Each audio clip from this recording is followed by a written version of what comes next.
I'm with Kevin Ryan, everybody. Welcome to Walk-Ins. Welcome. Oh, So good to have you. this is really cool. Such a cool part of the storyline that you and I have shared. I know. It's really neat. I've been such a big fan of obviously everything you do, but Walk-Ins Welcome is such a cool space. I love this. It's kind of our little podcast that could. It shouldn't be. It's just we started it. It was the first project we started. It was audio only for a long time. And then actually it was Tyler at the Blaze who said, Bridget, you're an idiot. He didn't say it quite like that, but he was like, anything you're doing, because we had Dumpster Fire that was video only, and then Walk-Ins Welcome that was audio only at that time. And he was like, anything you're doing audio should be video and vice versa, because otherwise you're just leaving money on the table and people consume either or both. And it's like, why wouldn't you do both all the time?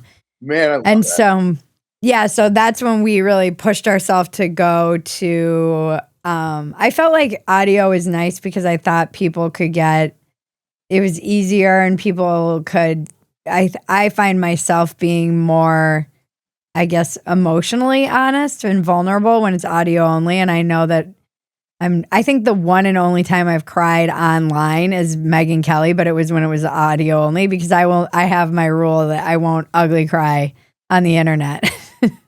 You don't want to do it, Jordan Peterson? No. He can't stop crying. He can't stop crying.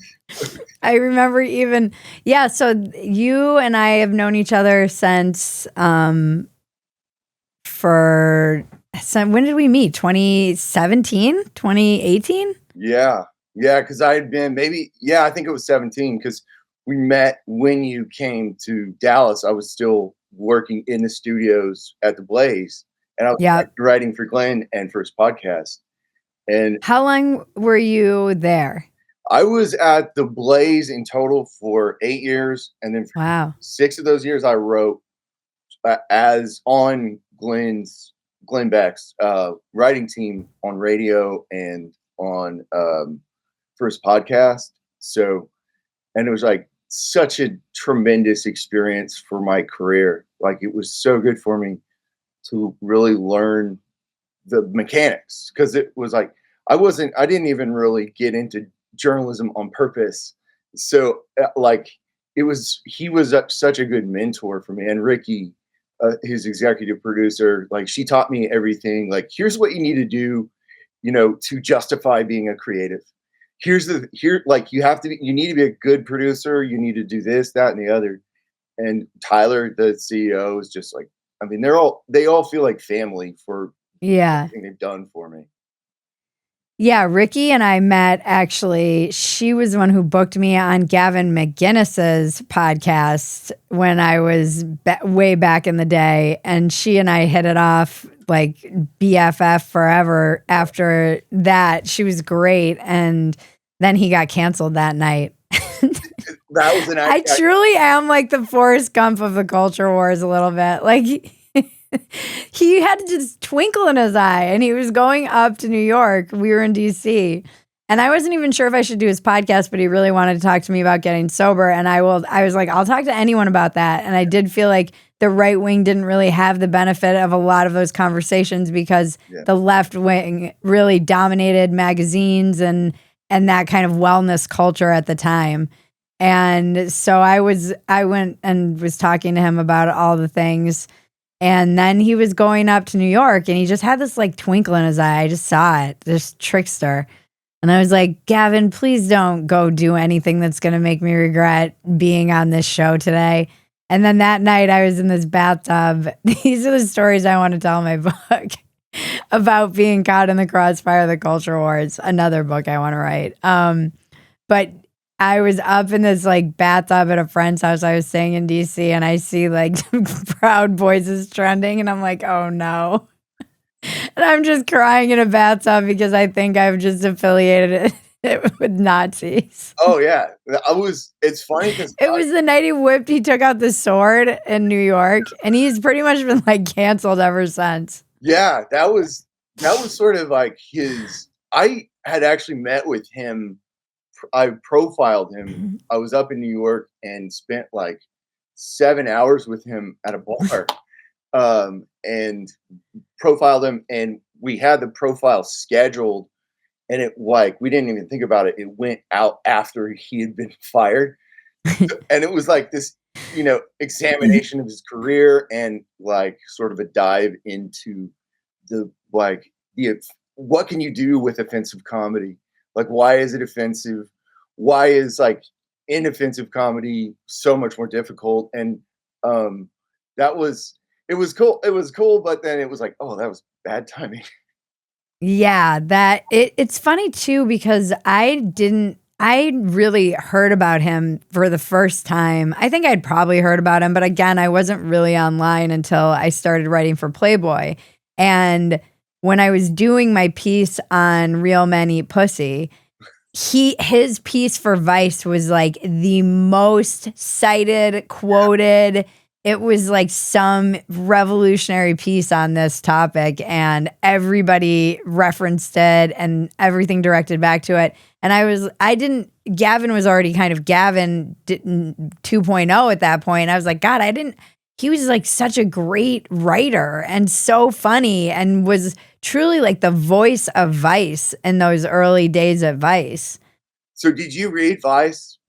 Like sometimes I wasn't like a, wake up in the morning and have to have my Vice. I didn't even know it was still a thing until my friend Travis Keller from what was formerly Buddyhead sent me just 2 days ago, texted me and said, oh, I did this, like, I was there documentary for Vice. And I was like, wait, shouldn't Vice have an I was there documentary?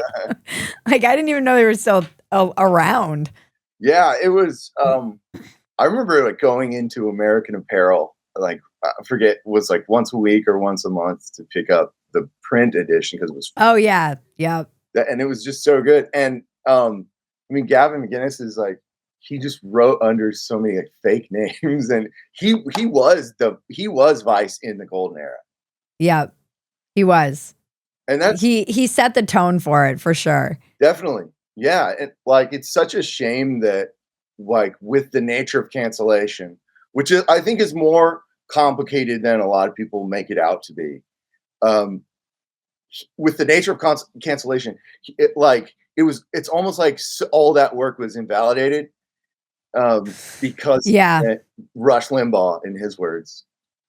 Yeah, there's something interesting about these guys in particular because so many of the ones that have been canceled, it strikes me like they're a bit self-destructive in other aspects of their life.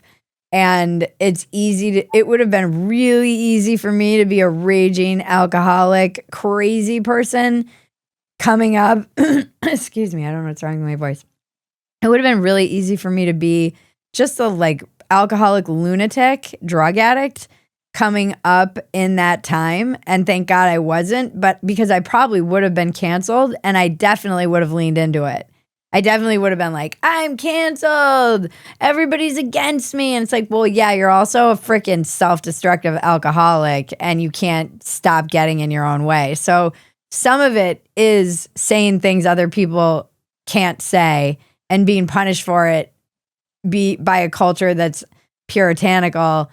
Other parts of it are that twinkle in your eye where you're a little bit mischievous plus drugs, alcohol, self-destruction. Not saying that's necessarily the case with Gavin, but it seems to be part of like what I observed with a lot of the guys who were really canceled forever at that time. It was one of the many things where I was like, we immediately hit it off when we met. And yeah, that was one of the things that you had made that choice. That you were like, I could be a raging alcoholic who's like a self-destructive fallen angel, or I can accept some personal responsibility. And I was really a mess at the time. I remember like anytime you were in town, we would all go out to eat with like Samantha and who was also at the Blaze at the time. And it was like, we were just drinking hard, man. It was like, and you were so strong. Like you were hanging out with us you weren't making it weird that we were like hitting the booze so hard, and you were not hitting it. You were strong in your sobriety, and it took me a little while to figure out like the David Lynch model of like an artist doesn't have to be miserable. Like, yeah. In fact, if you're not miserable, you'll create better art. That was really tricky, I think, for me to learn. And I don't think I learned it until I got sober, or I at least had to figure it out, because I didn't think I'd ever write again when I got sober. Yeah. And I didn't for a while. I got sober and I was like, well, I guess I'm done writing, because it was so tied to my drinking. It was like I was so enamored with the alcoholic, tortured writer. Yeah, no, I had a Bukowski phase like in my early 20s. So I also made that association. Did you write poems? Oh yeah, that's where I started. I wanted to be a poet. Wow. Yeah, I was like from like high school to like early 20s.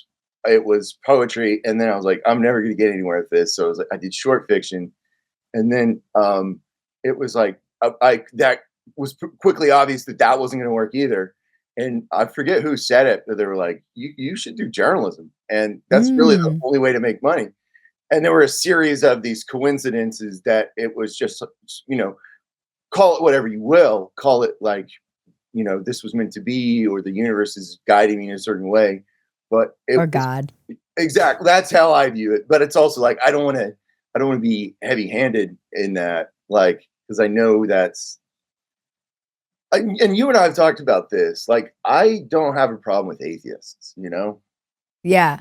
I don't I think a lot of Christians, I'm pretty devout Catholic, but I'm a convert. I was like a, street Baptist growing up, and then like slowly converted to Catholicism. But I notice a lot of hostility towards people who think differently within religion. And I just like vowed early on never to do that. Yeah, where did you grow up? Yeah, I grew up in Oklahoma, and I was born in LA. My parents moved there after like a really bad earthquake, and I was in daycare, and they were in different parts of LA. So we moved to Oklahoma. That's where I grew up. And my dad moved to America from Ireland when he was like in his 30s. Oh wow! So I grew up with that, and sort of like the Irish are very poetic. And he was the one who like introduced me to Jack Kerouac when I was 12, and like just good music and all this different literature. And from the point that he introduced me to Jack Kerouac when I was like 16 until I had my kids, it was like I never stopped reading. And I read everything I could possibly do and did every sort of writing. And then, that's like 20 years worth of like a lot of bad writing.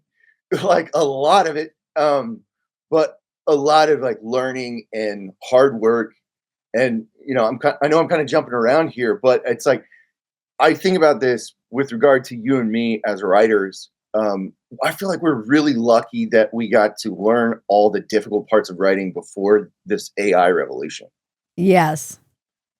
We were talking about that on the AI show the other night on Real America. Someone mentioned just the benefit of copywriting. And how just learning those like basics and the boring kind of grunt work of writing. And I feel a little blessed in that I don't think I had it quite as hard as a lot of other writers in the space. Like that I just What do you mean by had it hard? Like I've always written. I've just written for no money for a long time, but I didn't take a job. I had one real job where, actually that's not true. I had one real job where I was at a PR company and I had to write all the boring copy, and it made me want to blow my brains out because all I wanted to do was make jokes. And we were writing like the newsletter copy for a golf course, and Jack Welch was there, like one of the members, and I was just always being like, "Oh, rich guys playing golf," like just trying to write jokes. And my boss was like, "No, like this is just like Jack Welch enjoys a day at golf, blah blah blah." So I did have a job like that for a year, and then I was like, "I can't do this. I'd rather be waiting tables." And then I started writing a column in my small town. So I guess, yes, I did like cut my chops on like some of that stuff, but I hear other people's stories and it sounds like they were subjected to a lot more of that kind of working and writing for other people than I was coming up. Yeah, it's funny. I didn't really write for anybody for like I was waiting tables and I worked at an Alamo Draft House for a little bit and just had like any job that I could do that would allow me to like read as much as possible and write as much as possible.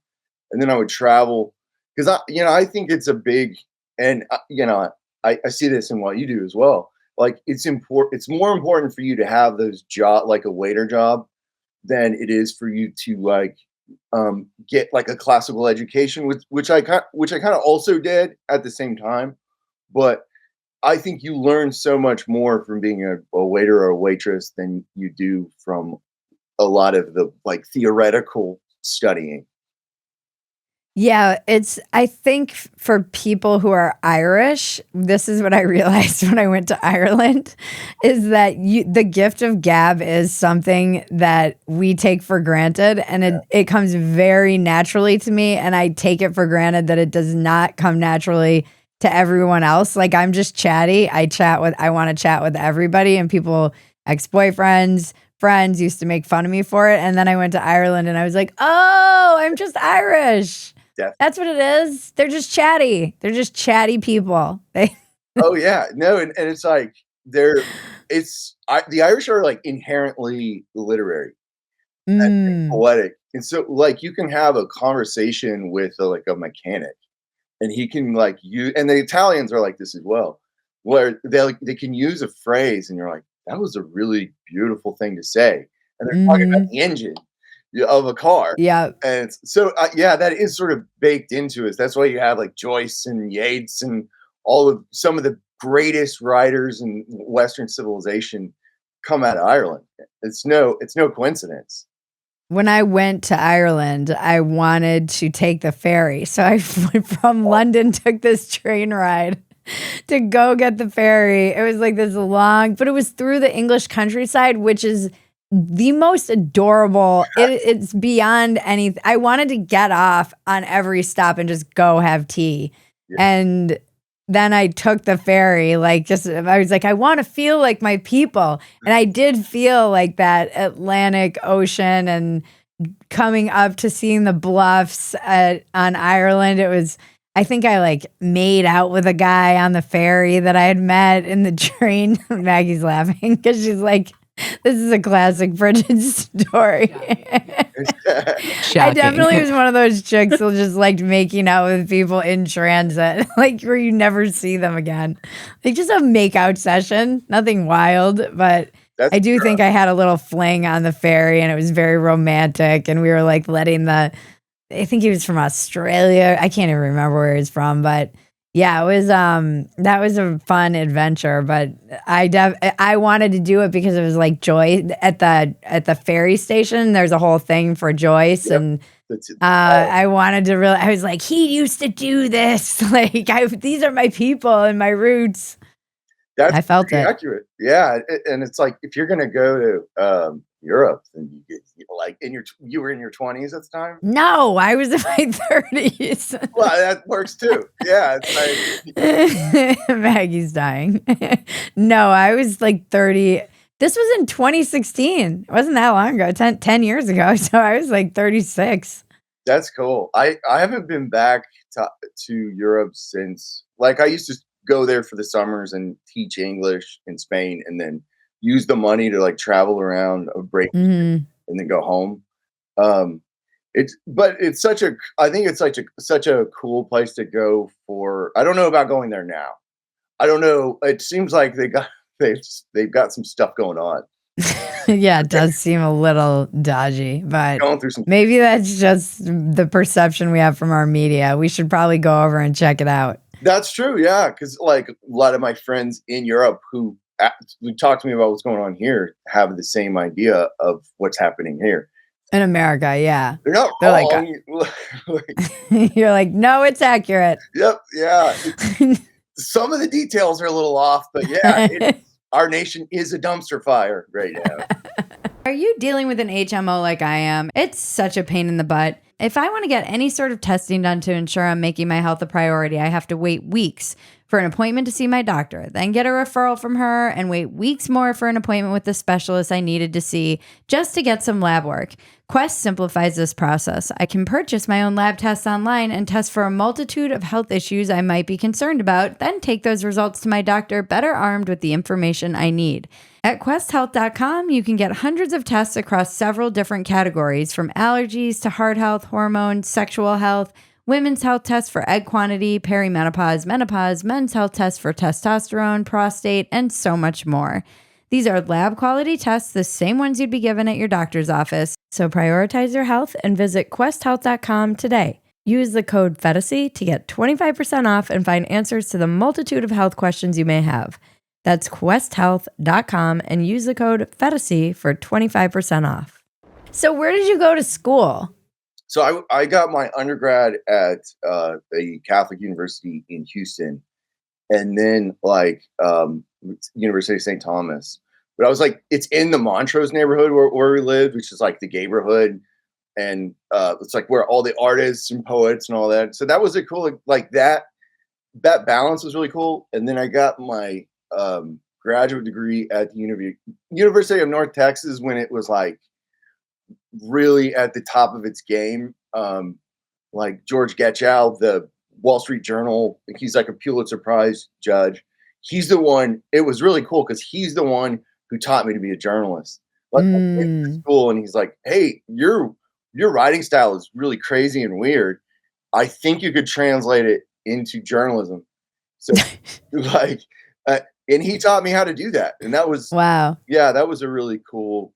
That was a really cool experience. I really enjoyed that. But it was also like 2015 to 2017, and that he was a part of like the practical side.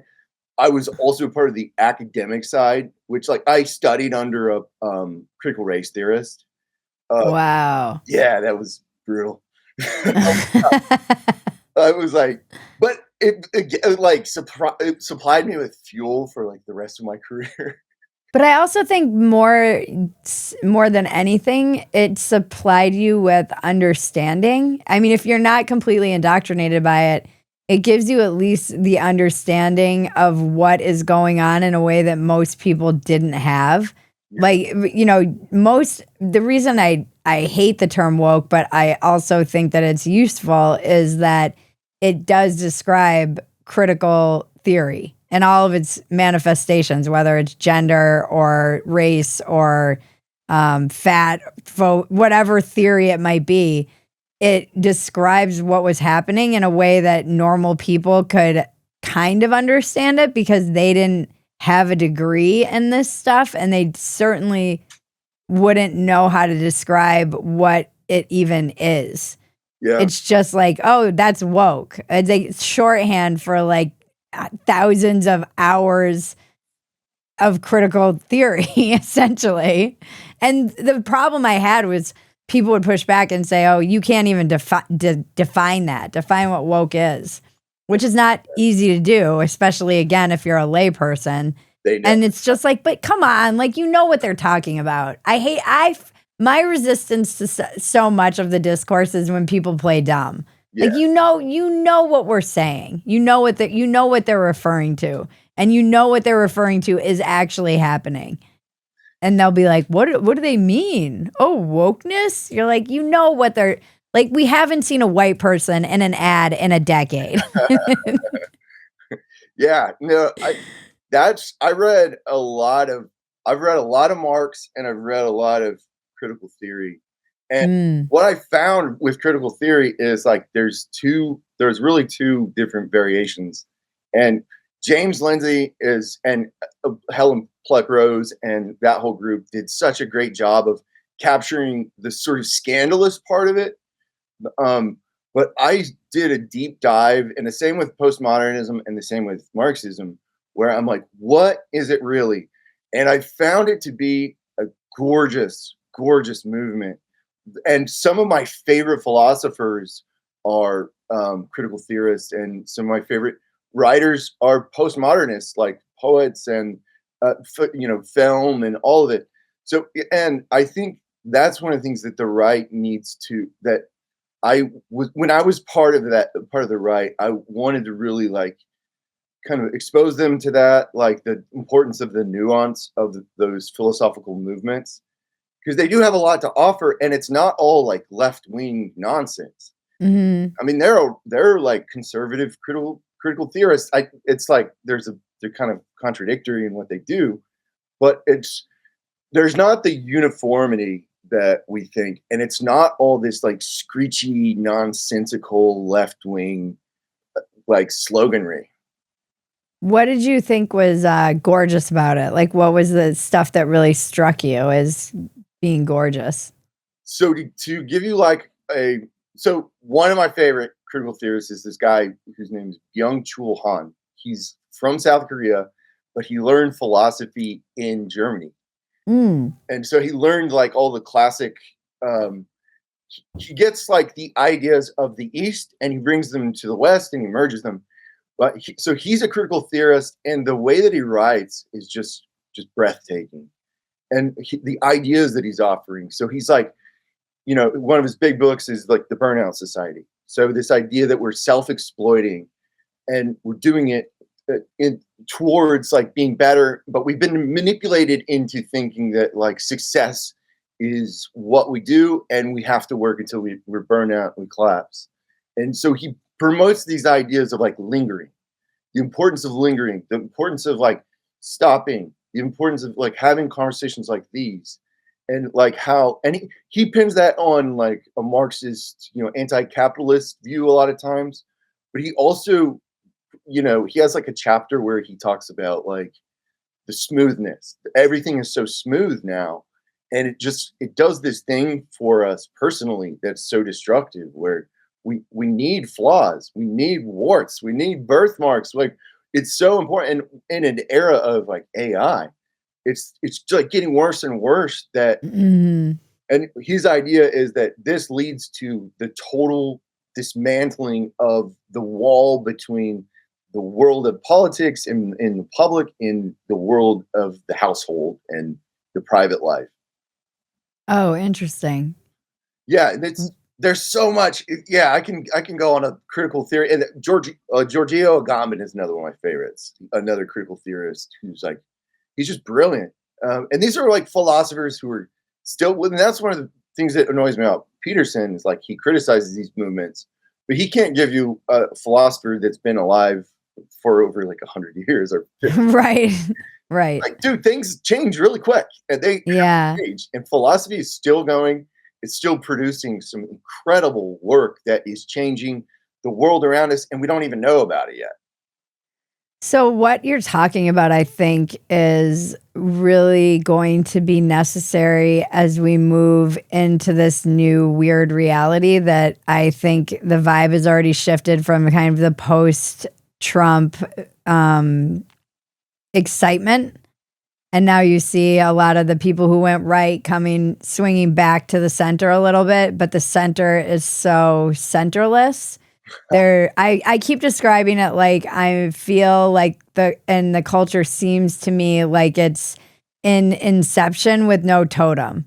Like we're all, it's completely ungrounded. There are all these alliances that have fallen apart. There's the left became the right became the left, but now there's a weird inversion happening where they're returning back to their roots in some ways, but they're changed. Like it's like a weird version of their prior self. And as we're in that kind of transition where they're going like this, it feels like a lot of the philosophy you're talking about actually feels really relevant.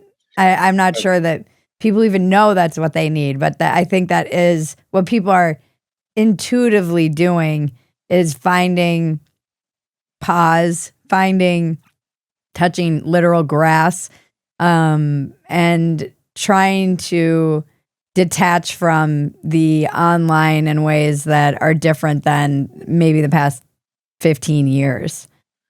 Yeah, no, that's a great point. And like to give you another critical theory example of somebody who has answers for that question is a guy named Guy Debord, is a French guy who's like, very big Marxist, but he wrote this book called The Society of the Spectacle. And if anybody's interested in checking it out, get the book, the commentary on the Society of the Spectacle, because it's a really dense book. But his idea is like, we're constantly living in a world that's topsy-turvy. And once we reach the top, it's topsy-turvy again. And it's largely because there's like the elites who are interested in like constantly inverting and like upending our world. But it's, there's also, he also goes into like the trickery, the mechanisms of how it works. He goes into like the CIA, and he's a really interesting guy who addresses that because we're all dizzy. There's like a cultural vertigo that we're all trying to figure out. Mm-hmm. I think that's so, cultural vertigo is a great way of putting it. Yeah, and it does seem like the minute you find some footing, it's like quicksand. Just like it feels like Inception. It just like evaporates behind you, and now suddenly the walls are roads and the buildings are on top of you, and it just feels like that's how it's been. It's been feeling. It went from feeling like everything was like shattered to me, and I kept describing it like I feel like a mirror's been shattered and everything is reflecting off everything else. And this was before the Trump election. Then there was some cohesion around that time, and things kind of took shape for a minute. And now it feels like Inception. Like now it's gone from a shattered mirror that's reflecting off each other to like a dream within a dream where there's no bottom and I'm never getting out. So do you think Trump was, not even him personally, but like the event of Trump is what caused that like shift?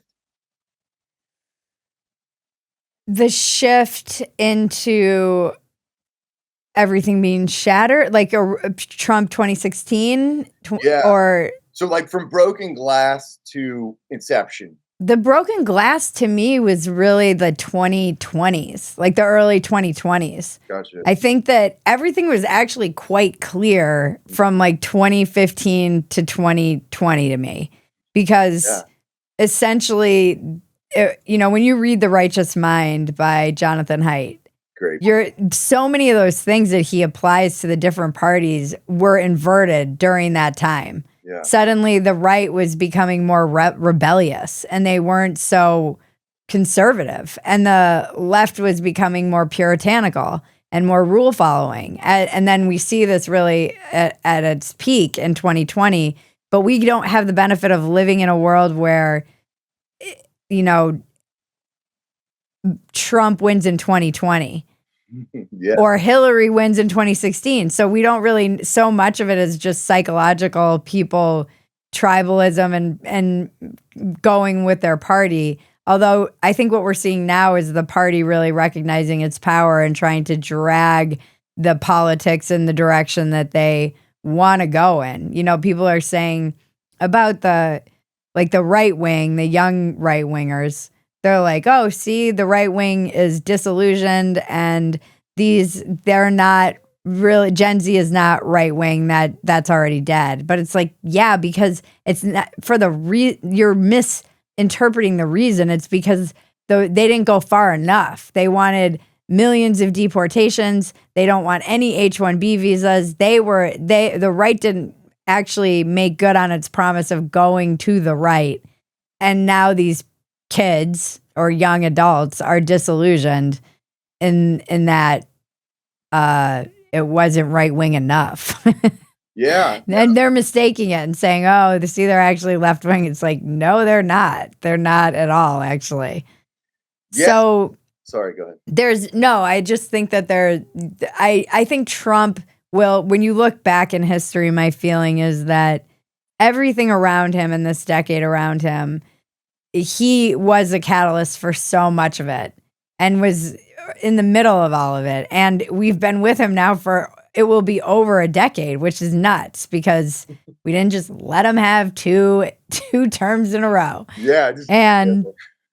So it's been this crazy time, but then you can't separate it from all the other craziness around it. Yeah, that's a good point. I think he gets sort of scapegoated, but he also puts his head on the altar. Yeah. Like, well, he kind of wants to be. yeah, it's tricky. Yeah, I mean, he is such a fascinating figure because it's like, I remember when I was in grad school, I was writing about like comedic journalism. Hmm. And at the time when I started, it was called fake news. so, so it was. Wait, you called it that, or that's what it was called? That's what academics called it for 20 Uh, years. wow. Yeah. I didn't know that. Yeah, it was wild. It was like, and so I was like halfway through this thesis, and there was a lot of like, control F or find, and like, well, got to change that to a term that I have to make up really quickly. What was that? Comedic journalism. Oh, got it. Okay. Yeah. So, which I like So, better. Yeah, I think it's yeah. like more. It's like more descriptive, and it's like I like giving like comedians the benefit of the doubt in like they're being journalistic. I'm okay Yeah. with that. I'm okay with Joe Rogan being the most powerful figure in the media. Yeah. I think it's good for the media. I think it's like humbling in a way that they really need badly. Yeah. Yeah, I'm of two minds about this now. Because yeah, there's a piece that I'd love to write that's like in defense of gatekeeping. Yeah. Oh, that's cool. I like that. You know, I think I'm a little bit more like, because as someone who's now written for new media, old media, has been a part of new media, has done and loves it, thinks it has a role. And then I've also been like, the standards are not the same. So Yeah. the problem is the mainstream media, legacy media abandon their own standards, or they let them slide when it's good for them or their narrative. But in my experience writing for those outlets, there is much more rigorous fact checking. Mhm. There's much more like, I actually do care if I get things correct or not, or if I'm being factually accurate. And I've found with podcasters in particular who are kind of partially journalists, they don't need to do that, and they don't seem to have any shame if they get anything wrong.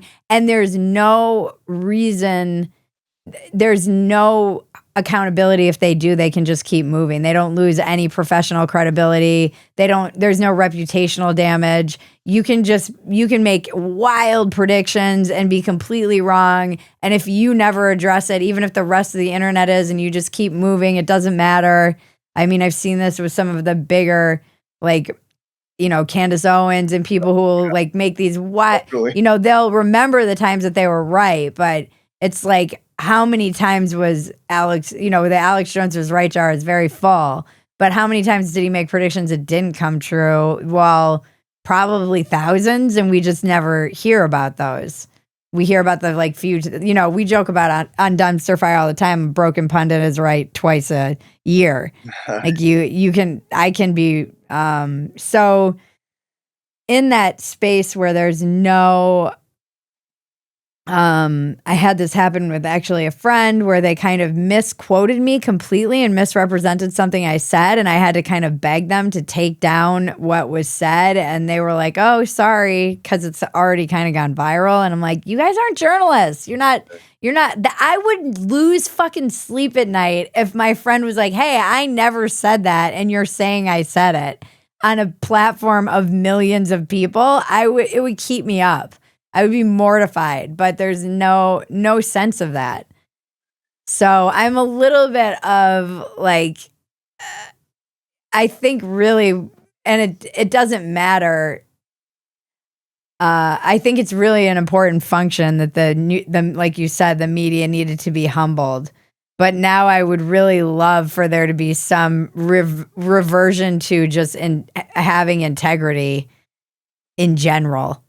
Like, yeah, all of you. But what I do see happening actually now, which I think is even more healthy than new media disrupting old media, is that now people I know are like, I don't trust any media. Yeah. And I think that's healthy. I do too. I think that should be our starting place. Yeah. Yeah, that's because I think, I listen to a lot of NPR. I was like, we were talking about it the other day, like at the Blaze, I was for Glenn, I was like there. My beat was NPR, The Atlantic, Harper, all those places. Because everybody else is like, I don't want to listen to that.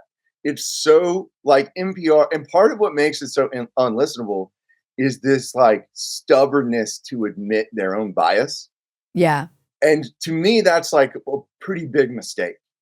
And I like, so it's tricky because you have to choose between what you just described with these people who are like, I don't care about the facts necessarily. That's not what it is. And then you have people who are like, these are the facts, and you don't know the facts, and we're the only ones who have them. Like, can we get somewhere in the middle of that?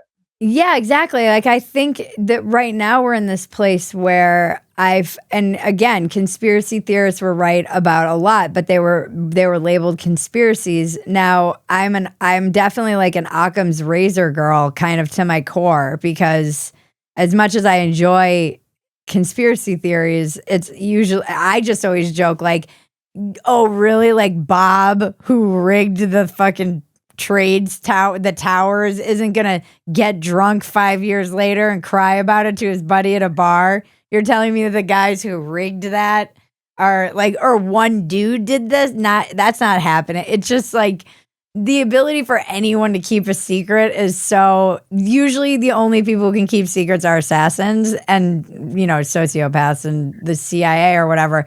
But most normies, you can't keep a secret even from like one person. Yeah, it sort of like violates human nature.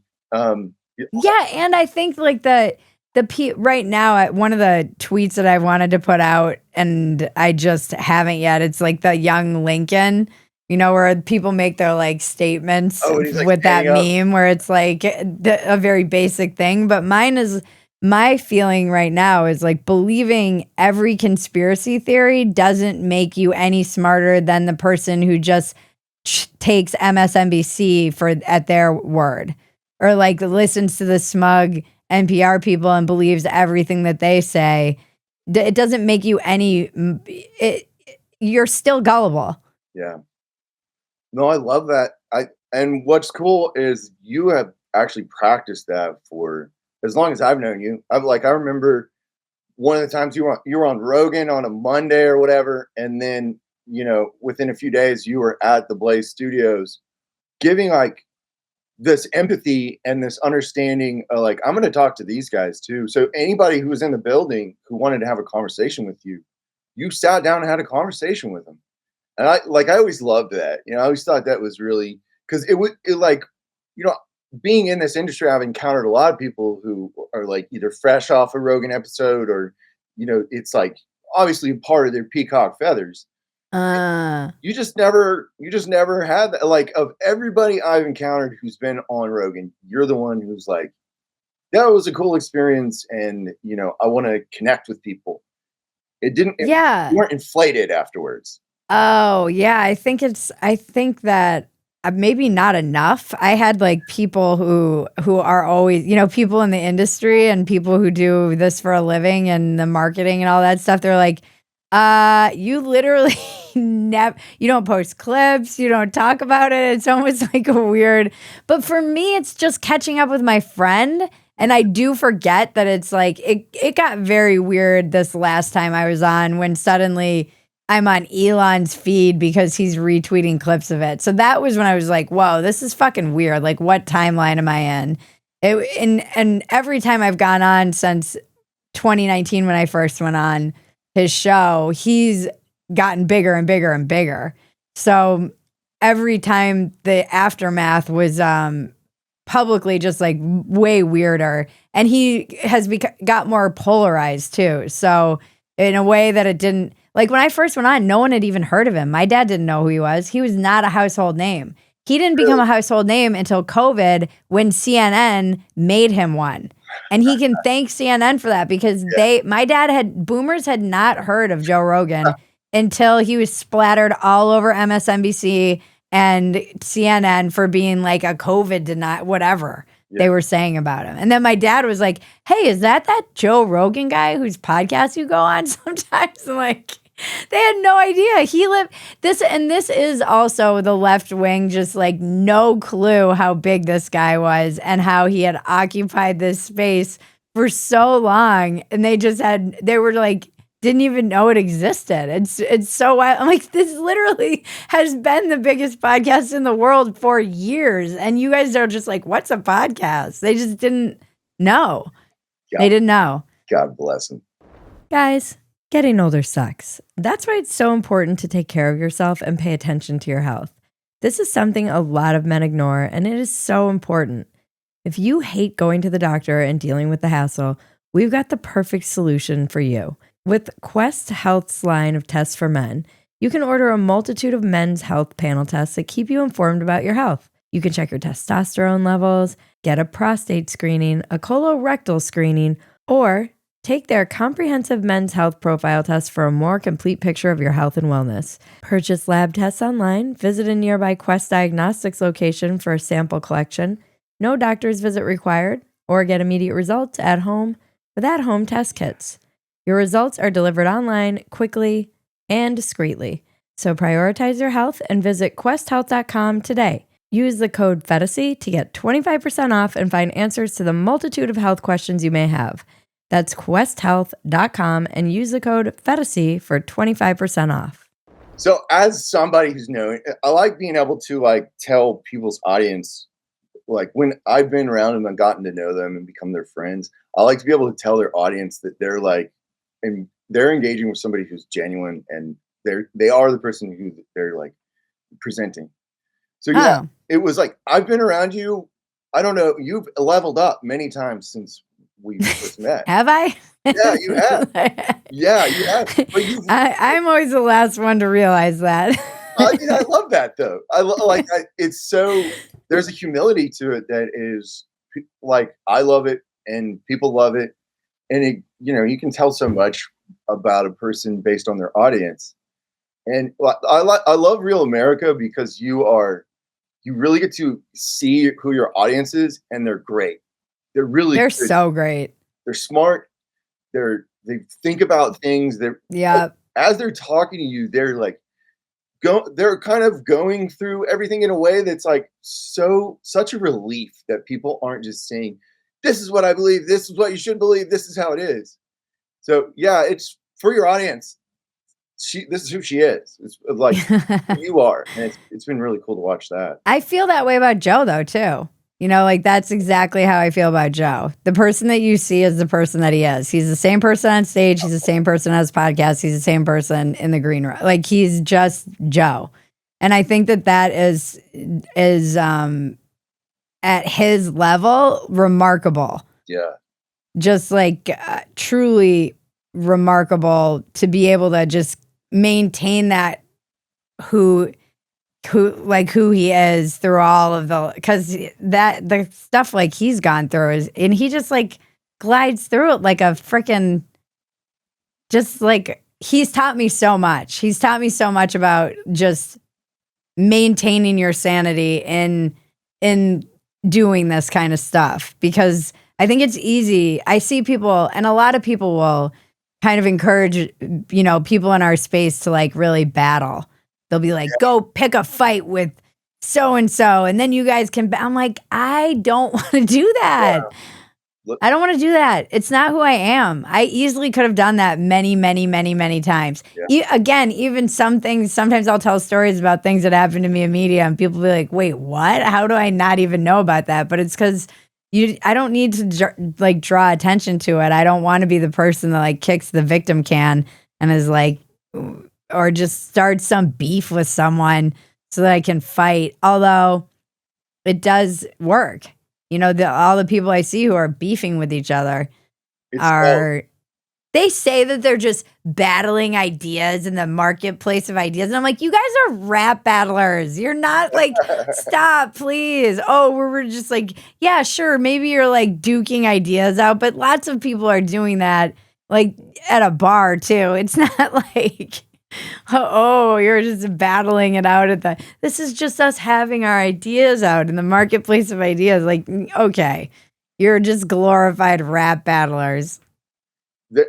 Yes, I love that. There's I was just thinking of this great story of like Katy Perry asking Stevie Nicks, like, "Ooh, tell me who like your rivals are. Tell me about the people you hate and you fought." And Stevie Nicks was like, "Get off the internet, man. I don't have enemies. I have friends. I have like a group of people who I'm lucky to be around who are like creating beautiful things that are hopefully making the world better." Yeah, but to her credit, Yeah. Stevie Nicks wrote a fucking diss track that she made her like ex-lover sing thousands of times on Oh, dude. stage. No, you're right. I never thought of that. I never thought of like the fact, like it's literally the album's called Rumors, like, like, and it's And like about how made her vicious whole they are. band sing it.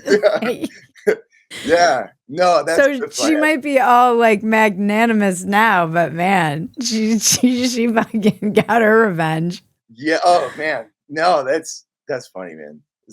So like with Rogan, is that just like who he is, like in who he or here's another thing that I wonder about. Like you guys as Gen X are having a nice little moment that I feel is like well deserved.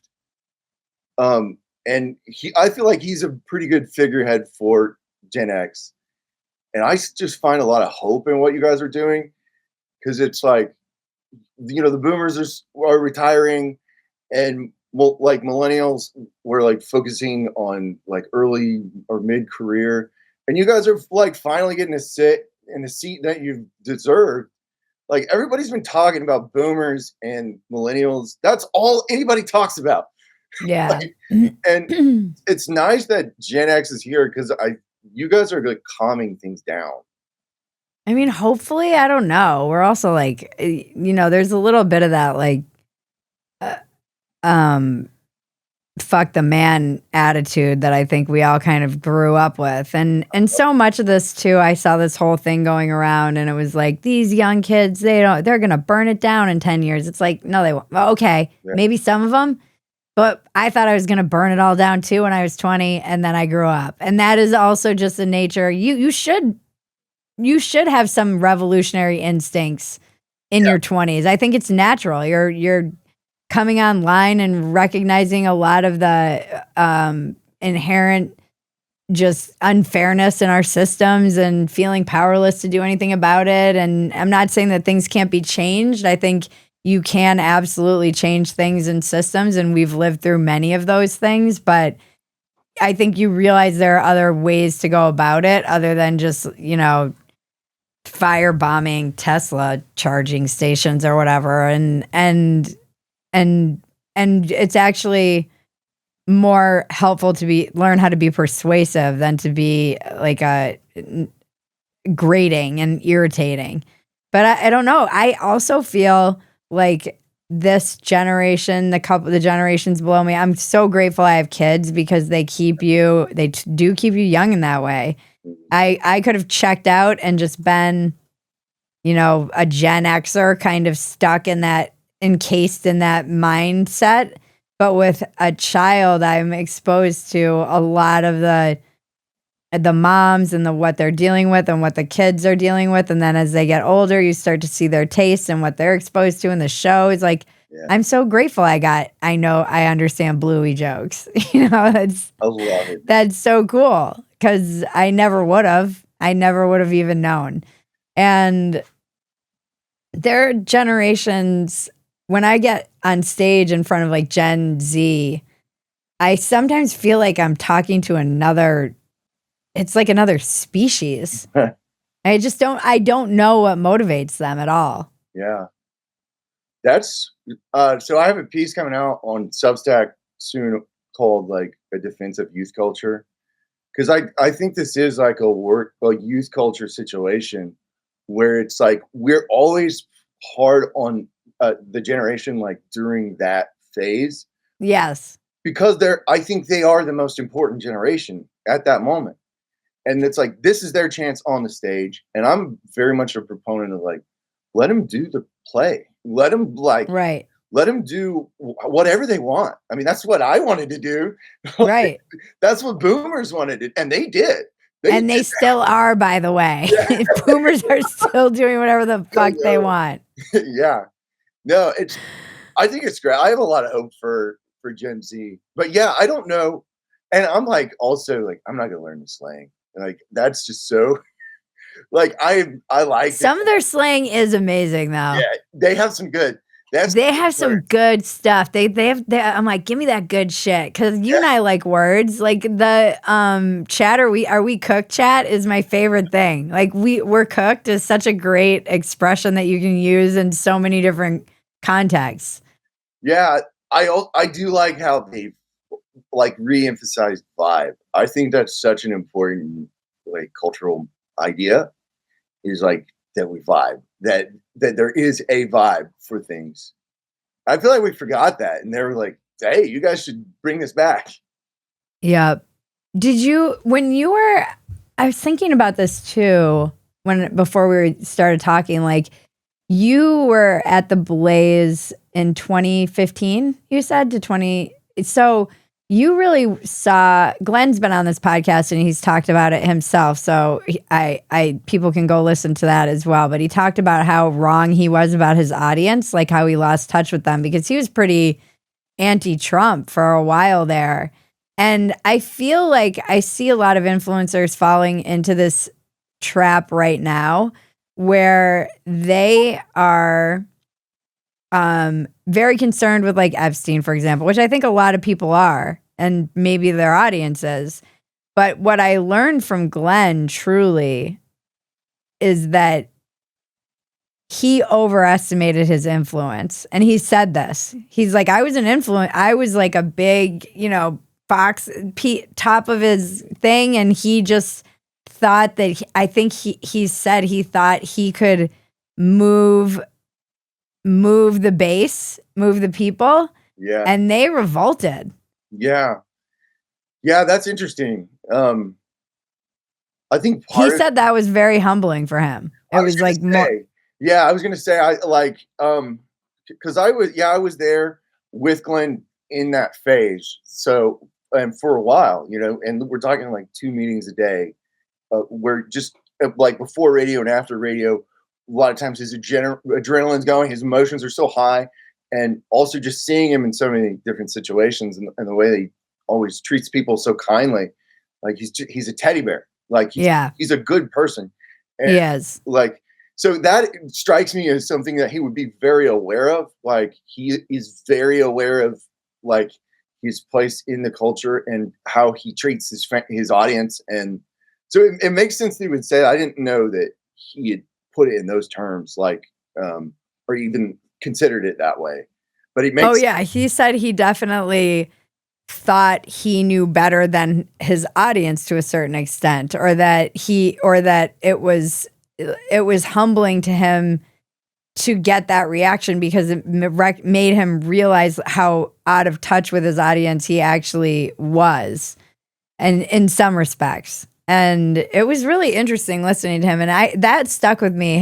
My interview I did with him on Walk-Ins Welcome, I listen to it sometimes randomly because I think there's so much wisdom. He said something else that I repeat all the time, and even the small conversations that I've had with Glenn, as someone who's been in this industry forever, he has so much knowledge. Yeah. But I always feel self-conscious, and I'm like, I've got to get the big guests and this and that. And he's like, no one's coming. He's like, sure, you can get big guests, and it will be great, and it will help you grow. But really, they're coming to hear the questions that you're going to ask your guests. Everybody gets the same guests, and this was something when I was new in media that I just didn't realize that when you're on a book tour, you're going to talk to everybody, and people aren't tuning in to me because of who I'm interviewing. They're tuning in because they want to know what questions I'm interviewing what questions I'm going to ask the person instead of all the other people.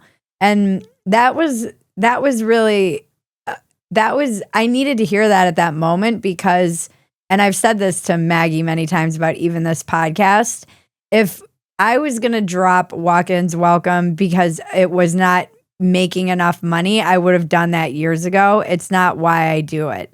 It's because I love these conversations, and every time I have one, they help me think, they help me flesh things out. I get to have interesting people like you on, and people who I feel like deserve more, like people who I turn to help me think things through in the culture. And maybe they're not like Jordan Peterson, but there are people who are thinking deeply about whatever different aspect is going on in their life or culture.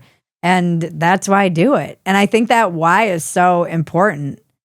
It's so important because it does, you can get lost in metrics, you know? And I think Glenn also gave me the advice of never waste your audience's time. That just is like ingrained. I want to write it somewhere. It's just, it's like become part of my ethos as someone who creates content. Yeah, I love that. I was, it was cool to be in the room with the two of you when you were having a lot of these, like, because he's really as a coach, like for me, he was a mentor. And I think that's similar to the relationship you guys have had. I always remember this one conversation when you were like coming up on 40, and he was just like letting you know, like, that's when your life really starts. That's like, and for me, 40 was like pretty far away. But as I'm getting closer and closer, I think about that conversation you guys had, and it brings me this like great reassurance. Yeah, I had a lunch with a friend who's been an actor for a very long time, like child actor. And the industry's in a weird place and all this stuff, but I was like, we can just make stuff now. You know, even though like the gatekeepers are gone, like I find I've been doing this independently and like jumping from platform to platform and trying to figure it out and hustling and just making stuff that I truly am like, I still see it as, even though people are like subscriber fatigue and this and that, I'm like, this is still the like creative class is still exploding because now truly with Hollywood finally catching up and realizing that it's not the same. It's dead. It's sad. We can grieve it. We can go there and say, wow, it does feel like I've said, like Detroit must have felt when the auto industry left, but the industry itself is completely decentralized. They're making studios here in Texas, like 5 of them. So people with money aren't building studios because Hollywood is dead. Hollywood is decentralized. It's everywhere now. And that's actually a good thing for people like me. Might not be good for people who can't adjust to the new reality, but for people like you and me, that's freaking awesome. It's pretty cool.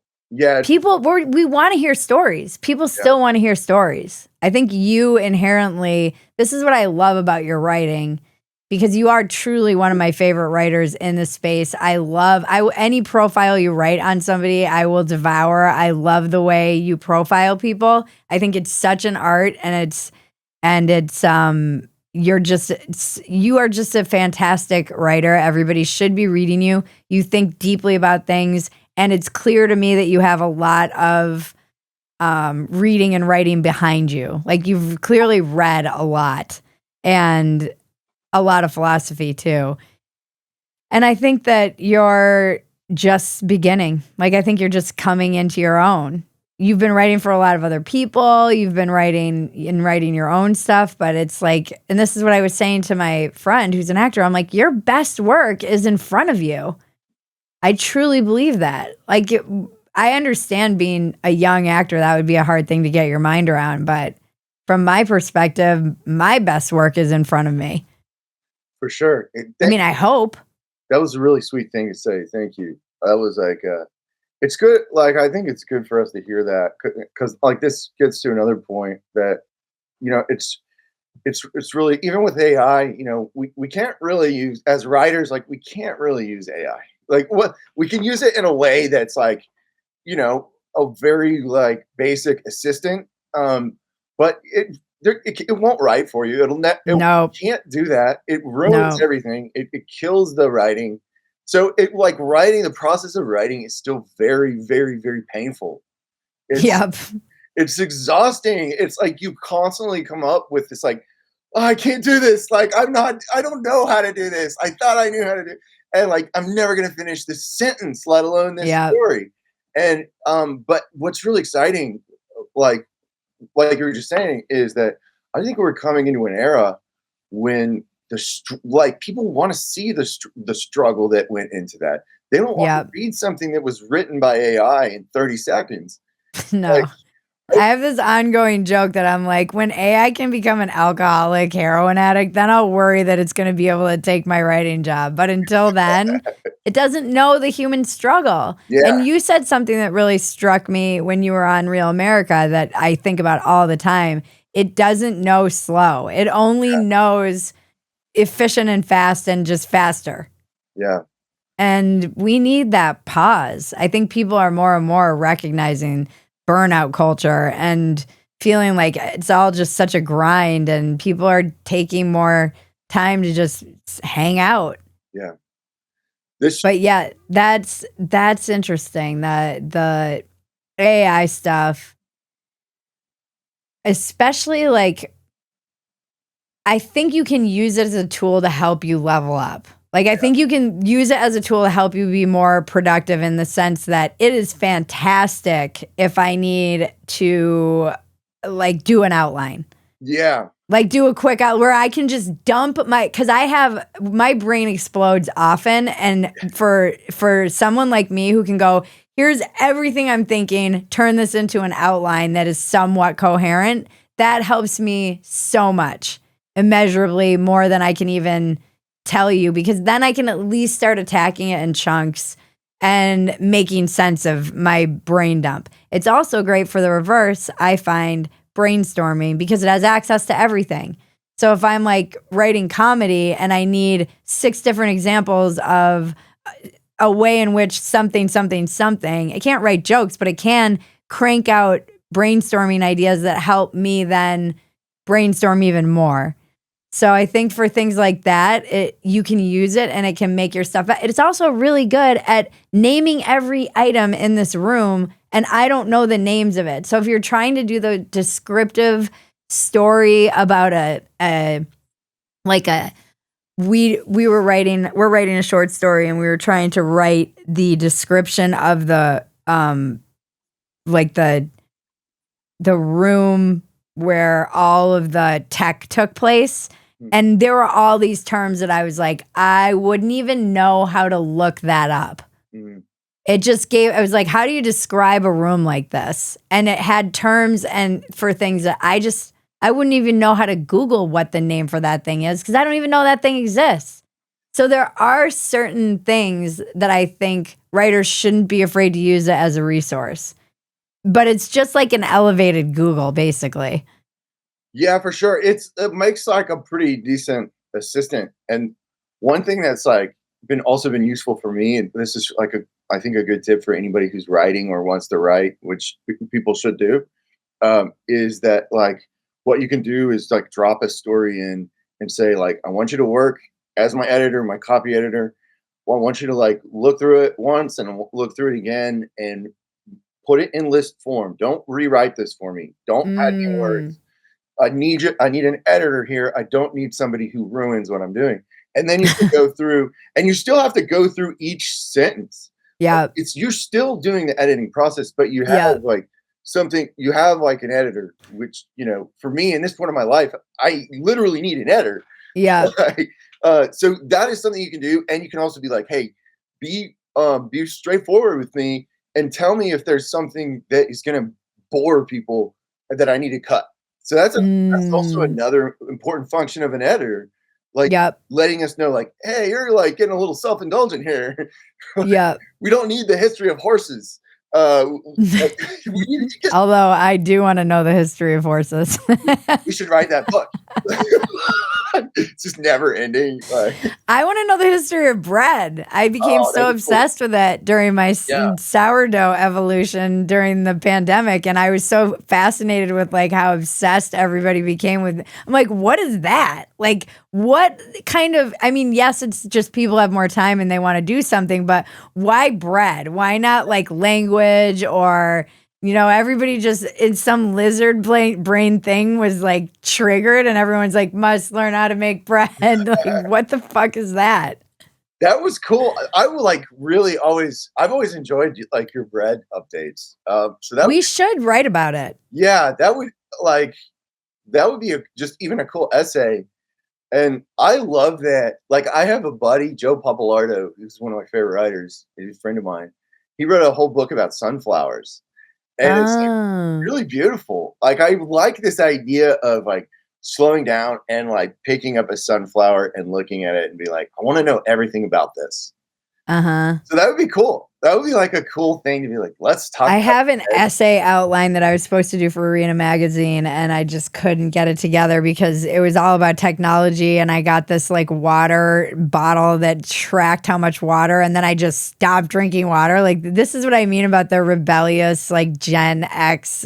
I was like, fuck you, I'm never drinking water again. And I was so good about water, but it like lights up and tells you to drink water, and I'm just like, screw you, I'm not drinking. But then it became this long essay that I still have outlined that I want to finish about the history of hydration, basically. Like, our relationship to hydration is so crazy. Because now it's like water. You got to drink water. You got to drink water with electrolytes. And, you hear like meme of like, well, we all drink it out of a hose when we were kids. And now you've got the like, $1 billion water industry.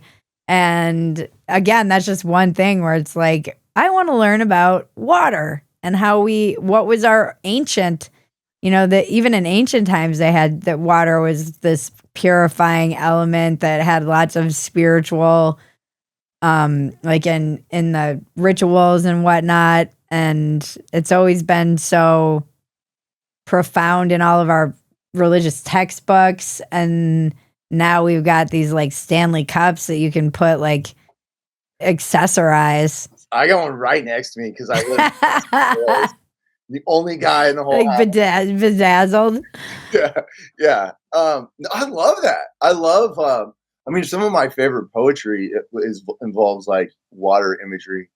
Yeah, you should do that. That's another book. I know. When I started writing it, that's why I freaked out and panicked, because I was like, oh shit, this is actually a book. It's like actually a book. Like each when I was like, break this into an essay, but often you can do that. I mean, that's how the Coddling of the American Mind guys, that's how they got their book, was they basically wrote that essay for the Atlantic, and it was in bullet form. They had like sections that they just turned into chapters. Yeah, that was I was at the Blaze for that too when that came out. That was anything Jonathan Haidt does is phenomenal. Yeah. He has such a beautiful mind for like social movements. Yeah. I have to read The Anxious Generation. I haven't read that one. I'm a little bit like, I feel like there's a little bit of a moral panic around the phone. And this is where he and I break a little bit in terms of what I've seen him putting out. I'm like, you sound like everyone who talked to me about television. Yeah. Yeah. Where it was like, the boob tube, your brain's going to melt. And sure, our brains did melt a little. Yeah, we elected Donald Trump president. Yeah. More than anyone, Gen X did that. So maybe they were right. But I also think we were also fine. We're okay too. Yeah, I mean, the invention of the ship is the invention of the shipwreck.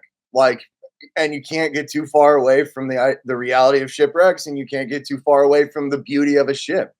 I love that. It's tricky anytime people are going in either one of those directions. Which is like, I think I'm going back to Gen X. I think that's really cool. I think you guys you consider both sides and are all sides. And it's just been so long since we've had that. Like, it's just been so much. I know. I remember when I interviewed Colin Quinn years ago for this podcast, and he hates podcasts, but he was saying that, he was like, do you know how insane the world has to be that people who are trying to evaluate things from both perspectives are considered the crazy ones? Like, do you realize how crazy the culture has to be? And for younger people who have only known that as their water, that is crazy to them. They think like, oh, you're just a wishy-washy fence sitter. It's like, or hear me out. Critical thing. It's like that. I'm so obsessed with the John Hamm meme with the like blank board behind him. Oh, I love it. Critical thinking. I love it. Yeah, that's one of my favorites. Skepticism. Man, what a cool lesson for him to give you. He's such a cool thinker. Like, especially like, his SNL era was really cool. His like Weekend Update era was really cool. He's such a genius. Yeah. He's such it is like every comic loves him, and he is a gene. Yes, a true genius. And I don't know how he's managed to survive all these years in comedy doing what he's done and just not losing his mind. But he is truly like one of my favorite people in the world. I just love him so much. He believes in me. He's so supportive. He's supportive of me in comedy at a time when you've got to be kind of like one of the cool kids to be in, like, on certain, you just have to, like, I don't know. He's just he's like, fuck all that. Like, he's been around through so many different phases of comedy too, where he's like, it's another phase. It'll burn out. And like somehow he's managed to he's so good. He's so good. He's got that I'm obsessed with him. Yeah, it's well deserved. There's a busyness. There's he's prolific. Yeah, I'm not talking like Bill Hicks level, although it could be, but he expresses it differently. But it's also like, you see with like Nate Bargatze, who I think is really funny, is like his thing is like there's a slowness of mind, and that's the joke. But yes. Those comedians like who have the busyness of mind and like a constant acceleration that they're like not always ahead of, they're like trying to grip onto. Yeah. Those are really exciting and sort of revolutionary comedians. Nate is really brilliant, and that you can tell he really works on like the writing. He's such a writer. He crafts such simple but perfect jokes and delivers them so perfectly, and it's very hard to be clean and not political in this day and age. Yeah, I've always really admired clean comedians. But I think there's a reason that he made more money than anyone last year. Yeah. No, I like that. People want that. Yeah, this is a discussion we have in our writers' meetings. A lot of times is like, when is how far can things go? And it's important for them to go far, like within comedy. They need to go. Yeah. Far. There should never be a limit. Well, obviously, like the only limitation is like whether or not it's not funny. Yeah. And the more offensive it is, the funnier it has to be. But sometimes. Yeah, that's true. Yeah. Yeah. But like clean comedy has to be really, really, really fun. Like that is a real challenge. I know. I've been challenging myself I made a whole list the other day of clean bits that I have ideas for, and I've been challenging myself to write them. And my brain doesn't necessarily go too dirty because I've never really liked raunchy comedy. I can sometimes.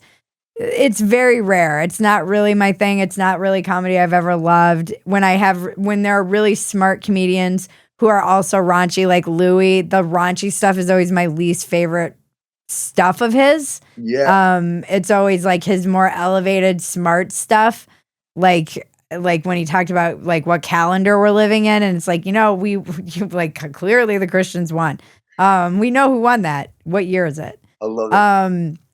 So he like his elevated stuff I love, and sometimes the raunchy, and I used to be more raunchy, I think, when I was single too, or I dabbled in, that's when I was talking about how I got addicted to porn, that was raunchy. So I definitely can appreciate it. I can. But it's not my default. My default is going to like the darkest, most fucked up place that it's like Maggie and I always used to say on our check-ins. It's like, well, we're talking about the apocalypse, so I guess that check-in's over. So my brain goes to like, it's like warp tour. Well, I would push back a little bit because like one of my favorite eras is like geriatric mommy, like because it was, and I had my second child when you had your kid, and so we were going through a lot of the same things, like the sleepless nights, like, and we didn't have a colicky baby, it was like, but your like analysis of what it means to be in love with somebody you just had a child with and to understand them and to like not really there's like an ego death that goes on and it's like really beautiful because you're get a second chance at life, like you get a rebirth as well with the birth of your children. Yeah. And that's such a rare thing. Like most people think of it as strictly a hypothetical, but it's a reality when you have children that you start over. Yeah. And whether you want to or not. Yeah, there is no choice. Yeah. Yeah. You have to do it. And it's like, and it turns out you're capable of so much more. But anyway, like your geriatric mommy writing is, I want to do more of it. You should. I mean, there's a whole bit around like and you get thrown into like mommy culture, which is so funny. Yeah. There's a whole bit that I want to do around like how you have to suss out moms, and because everything's so political now. Yeah. And people have lost their minds, and so you've got to use this kind of like coded language when your kids are on a play date and you're like, oh, are we gonna vibe? It's like, so it can be pretty vicious. Yeah. Yeah, you really, I mean, even like down to like the use of formula. Like, yeah. People are nuts. It's crazy. Yeah. So it gets what are you? So you are no longer at the Blaze. Yeah. Because of AI. Just kidding. Yeah, I mean, it's part of it. Yeah, that's part of it. And what are your writing with us on Dumpster Fire, which is amazing. I mean, that is one of those moments where I'm like, well, I have kind of leveled up. Like I'm able to pay other people to write with us. So that should be, surely that's a sign that we're growing, even if I can't necessarily see it all the time. You get kind of bogged down in the minute micro analytics instead of zooming out and being like, no, this is trending in a good place. But what are your kind of hopes? Like what if you could do anything, what would you do? So back to the first part, which I like, it is I leveled up by starting to write with you, and like I want people to know this story because it's really cool. I heard that I was going to get laid off like midway through the week, and I texted you, and you called me like right away, and like listened to everything and kind of walked me through some of the things I could do. And my last moments at the Blaze were like 5:30 on that Friday, and at 7:30 on the Friday, you called me and said, "I want you to work for me," and it was like. It felt like I was trapped in the rain in the total darkness, and you put like a towel around me or a blanket around me. It was like, let's go inside and like fix you up, man. Like, let's make you better. And I'll never like forget that. Like, that was such a beautiful, kind, wonderful thing that you've done for me. And I mean, I wish I could do more. Like the thing about what people don't realize right now, and I mean this, like there's so many talented people up for grabs out on the market right now. And because it's crazy actually. So I felt lucky. I was like, oh sweet, my favorite writer's available, but I can't pay you what you deserve at the moment, but I can do something. So it's that's amazing for me to be able to do, because you shouldn't be replaced by a computer. Like, I just don't think that we should be letting our best minds and writers go so that you can make a quick buck, or you can churn content out, or you can outsource it for less money. I understand why people are doing that, but I ultimately think, and I see this with the younger generations, they are, even with Ben, who's in our writer's room, he'll talk about his kids and how they're all kind of revolting against the AI slop, and they don't like it, and they don't want to use it. And I think there is going to be like aesthetic and value and thoughtfulness. I'm hoping that these things are all things like values that this younger generation is really going to come up and demand of us.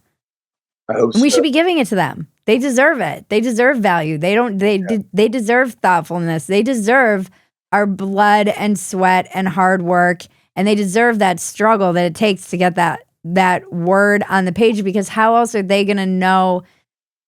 And this is something that I've been thinking a lot about, even in just raising a child and what to teach them. It's like, and Paul Shirley and I talk about this a lot in regards to AI and whatnot.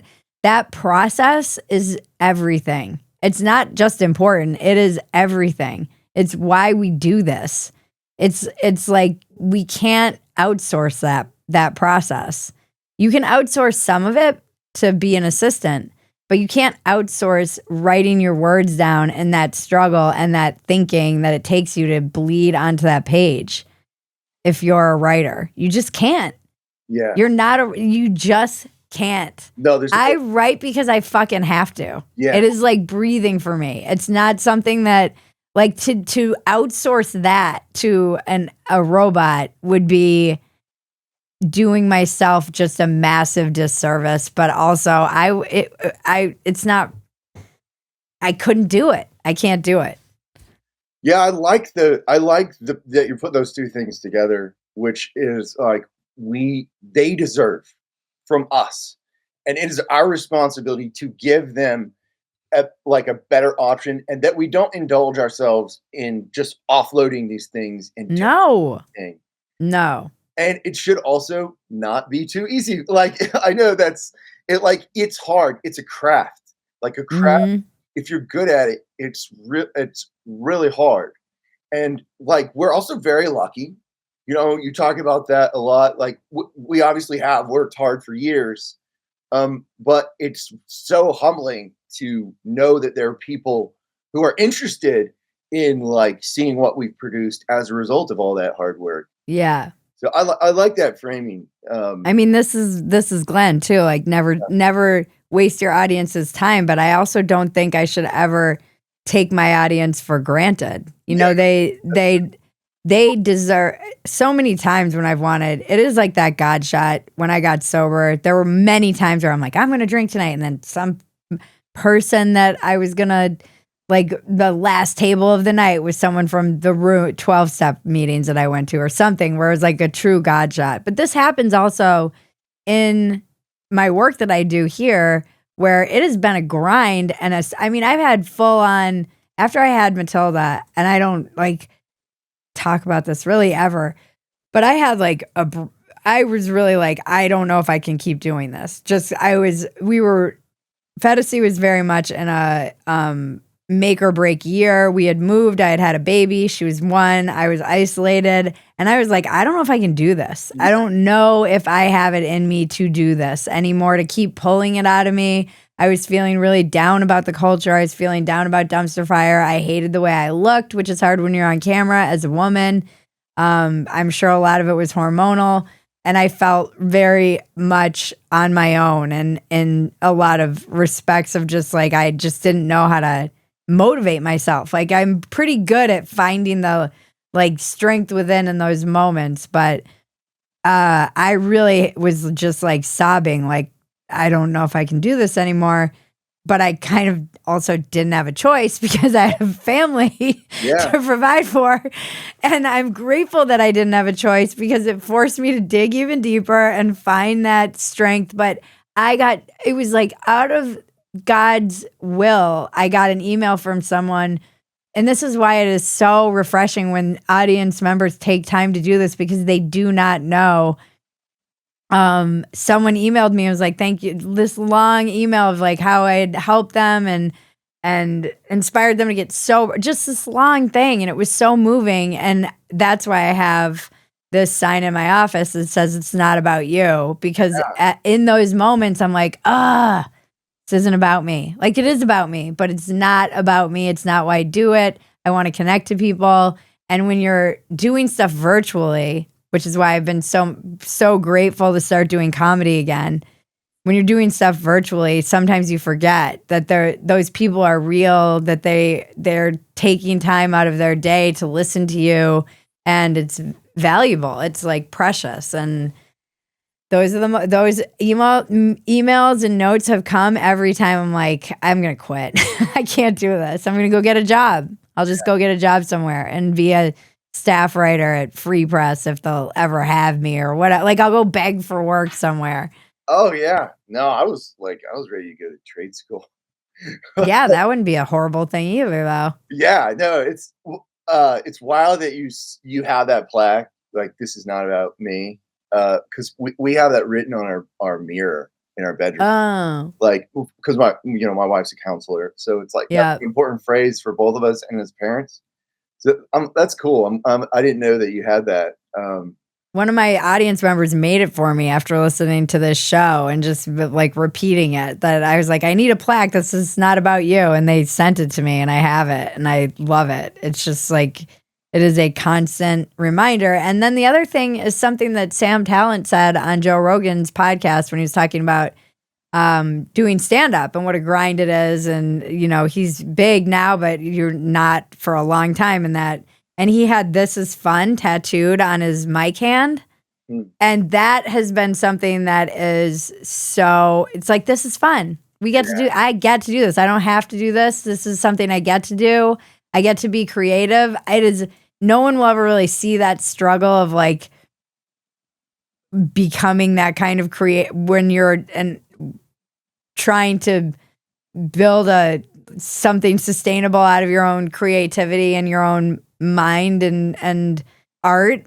And I was just, when we were looking for studio space in Austin, we went to an art collective and it was all actual artists who have studios in this huge place in Austin. And I'm like, and then we went to this other studio where I'm like, oh my gosh, people are still making art, you know, like they're still trying to be artists. Like it's always something that I talk a lot about, gives me the joy of like the human spirit when I've been at music festivals and people have been, I'm like, I get emotional at music festivals just thinking like, this is one of those things we do so right. Yeah. Art. Yeah. We get to do this, and that "this is fun" is like something that I've just ingrained in I try to just have these little things that are like little mantras that I remind myself of when it's just like, what am I doing? No, I love that. I love, this kind of like leads to the question you asked me earlier that I didn't really answer, which is, like, what is my vision of a trajectory? And this has been a cool era because like I have 20 years worth of stories that were rejected by, literary magazines, outlets, whatever. And like, usually what ties them all together is like, hey, this is like, I can tell there's something here and that this is good or whatever, but it's just too weird for it. Like, so I have like, and some of these pieces are like ready to, like, I don't even have to do anything. So yeah, I'm putting those on. I have like a year's worth of that are just ready. Like I don't have to, you do edits in or whatever, but that I'm putting on my Substack. So that's amazing. Yeah, that's kind of a cool thing. And this isn't even a plug in the sense that I don't care. There's no like plug it. Like, yeah, I think that's probably the right thing. What's it called? Free Drift is the name of it, which is like, I love that. That's what I always like name my drafts. I don't know why I've just done this for 20 years. It's like, okay, Free Drift, let's go. Let's like slow down, but move freely. And then, so I was like, that's always been what my word for writing is free drift. So I love that. yeah, it's been really cool. It's been fun. And the other part is like, I just love like working with you, you know, it's cool to be a part of this. Like, it's cool to be a part of comedy. Like, you know, like my first day of work was like, okay, let's like laugh and figure out how to make other people laugh and like try and make the world better. And in that meeting, it was a realization of like, this is what I always wanted to do. Yeah. Those are the things that are important to me. Yeah. Like make people. How do we make them think? What's a different take? What's maybe an angle that hasn't been covered? And like baseline, how do we make people laugh and give people some joy or relief from, you know, the drudgery that is being human? Yeah, no, this is fun. You know, like reminding people, oh, cool. I like, you know, I'm alive. It's incredible. Yep. I'm alive. Like it's a miracle that I'm here. I don't know where I came from or ultimately where I'm going. You know, each of us has maybe some ideas, but I'm here right now. And this is really cool. And it's hard. It's really hard. You know, it's really hard sometimes. The drudgery of being human is very real. It is. I've learned so much from my audience. I have one he's become like a friend, and he was somebody who was a subscriber and would always very forcefully or thoughtfully push back on some of my thinking often. We don't always agree. Sometimes we do. He's younger, so I love having his perspective as like a young male in particular. And the other day, it was like, people will just not know how hard like this generation has it. And I was like, yeah, but they also get weed delivered. Like, so like there's a balance here, you know? Like I had to go listen to some stoner talk about his surfing for fucking 2 hours. He's playing Xbox the whole time. Or his guitar, which was even worse. You have to sit through it. And he smokes more weed. He's just going through your stash the whole time. Well, yeah. No, and there's so many things like that. We have plenty of like, I had to walk through the snow for 15 miles moments. Yeah. No, that's a landline. That's a landline phone. And let me tell you what we had to do in order to use this thing. Like, although I do want to get a landline. We just got one. I think I want one. It's been a good thing. I might get one and then just toss my phone into the ocean. Do it. That's like the point I get to. But what's your biggest defective character? In who I am as a person? I don't mean whatever comes up for you in that question. I have an answer that's so gay. I don't know why. Let's hear it first. Yeah, I just like I have this problem with like moving to the big picture and to like dreaming like too quickly. Like so it's really effective sometimes. So like when I profile Jordan Peterson, I'm like, I'm gonna like get to know him. I'm gonna like travel around with him. I'm gonna like, you know, drive him to the next town or whatever. So that's like kind of crazy. But that got me to the point where I eventually was like getting in the rooms with him and like following and getting to know him not as deeply as I was planning. But yeah, it's like leads to a lot of like just like feeling crushed. And it's like, well, your expectations were too high. Like, what the hell, man? You need to. So, yeah, and, I totally relate to that though. And like I say, like I lost the ability to judge other people like 20 years ago. So I have plenty of defects. Yeah. And I don't have a problem. Like you and I have this similar thing where it's like, you gotta keep working on yourself. Like it's so important to have that. And that's why I love that that's the question that you ask. I think that's really great question. I try to end it on a high note though. So what's your biggest asset? Probably the same thing, right? Dreaming big. Oh yeah. Well, that's part of it. Yeah. Like my kids. Yeah. They're like having kids. That's toddlers are fucking bananas. My God. They're so, I'm so it's like they tired. can be, you can go from like, it's so crazy. This morning I experienced this and I was thinking of how I was going to talk to you. And I'm like, Kevin will totally relate to this, where they go from being such shitty little terrors to just adorable in like 10 seconds. You're like, how did you do that? Yeah. How did you go from being an absolute terror, frustrating, just weepy toddler to like the cutest, most loving little thing you've ever seen? Yeah, it's really, it's really, really, really difficult. That's like a lot of the conversations you and I have. It's just like relaying like very specific, like, hey, I brought my kids to a museum and thought it was going to be great. And it wasn't. And I knew, like, I should have known it wasn't going to be, but now I can't go back to the museum anymore. Yeah, always like managing expectations and just like having none, actually. Yeah. And a big part of that is like, you and I being dreamers, like, and for our kids, and seeing they are the dreams that we have. They are the biggest dream that we ever had. I'm still so mad that I have to care about the future. Yes, that's true. That is true. Yeah, there is a lot of like, I understand the alarmist behavior of like the past with like totally children, because it's like, oh yeah, we should think about the children. We should definitely like they're the only ones we should be thinking about. So yeah.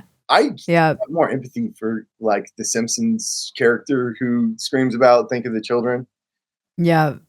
Oh, I love it. Well, I could talk to you forever. This has been amazing as always. Thank you for being a part of Phetasy Inc. And I hope that role just grows and grows and grows. And thank you for your writing. Everybody should go support this artist at Free Drift. You truly are one of my favorite writers. And I just am lucky to even have you. We're lucky to have you on our team. And where can we find you? I'm lucky to be a part of it. Yeah. Thank you, Bridget. Thank you. I'm so glad when I was like, selfishly, I'm like, all my dreams are coming true. It was so amazing. I love it. I'm like so humbled by it. It's truly a beautiful experience. So if you want to read like some of my music writing or some of the stuff I've done in the past that's been published in different places, KevinRyan.usa has it. It's a mess. It doesn't look pretty. It's, whatever. And then, the Substack will be the piece that's going to be out the week that this is going to run. So what piece is that? So it's called like, is the future, or Robots the Future of Music. So, ooh. Yeah, it's a look at AI music and the history of electronic music, and just this idea that like Daft Punk and Kraftwerk are like pretending to be robots, and they're so much better than robots pretending to be human. So it's a dive into that. And I don't really do much on Twitter, but I'm on there. All right. So those are the main things. What are you on Twitter? The Kevin Ryan with 2 underscores. Oh, geez, Louise. I know, dude. I know. It took so long. Well, this was like back in the day when you could actually get it, exactly. And I was like, whenever anyone's like underscores, I'm like, oh man. Yeah. No. What are we doing here? I love the irony of it. It's like the only one, and then it's like the Kevin Ryan scores in there. Yeah. So yeah. No, it's good. Yeah. Well, thank you so much. And I mean, I'll talk to you in like 5 minutes. Yeah, I'll talk to you. You too. This has been Walk-Ins Welcome with Bridget Phetasy. I'm Bridget Phetasy, and you're welcome.